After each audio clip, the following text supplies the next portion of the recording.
జీవితం శాశ్వతం కాదని అర్థమైంది. ఎందుకంటే గరుడ పురాణం మనిషిని భయపెట్టదు, ఒక నిజం గుర్తు చేస్తుంది. మనిషి ఎంతకాలం బ్రతుకున్నాడనేది కాదు, ఎలా బ్రతుకున్నాడనేదే ముఖ్యం. ఇందులో తల్లిదండ్రులను ఎందుకు గౌరవించాలి, అబద్ధం ఎందుకు ప్రమాదకరం, కోపం మనిషిని ఎలా నాశనం చేస్తుంది, దానం ఎందుకు చేయాలి, ఇలాంటి ఎన్నో విషయాలుంటాయి. అంటే గరుడ పురాణం మరణం తర్వాత ఏమవుతుందనే కాదు, బతికున్నప్పుడు కూడా ఎలా ఉండాలని నేర్పిస్తుంది. ఈ డబ్బు, పేరు, స్టేటస్ ఏది శాశ్వతం కాదు. కానీ మన వల్ల ఇవాళ ఎవరో బ్రతుకుతున్నారు, ఎవరో నవ్వుతున్నారు. అదే నీకు ఈరోజు వచ్చే నిజమైన పుణ్యం. అందుకే ఈ సిరీస్లో భయంకరమైన కథలు కాదు, ప్రతి మనిషి తెలుసుకోవాల్సిన జీవిత సత్యాలు చెప్తాను.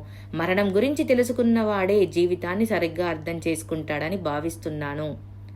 యమధర్మరాజు ముందు మనం చేసిన తప్పులకు ఎంత భయంకరమైన శిక్ష ఉంటుందో మీకు తెలుసా? నెక్స్ట్ రీల్లో చూద్దాం.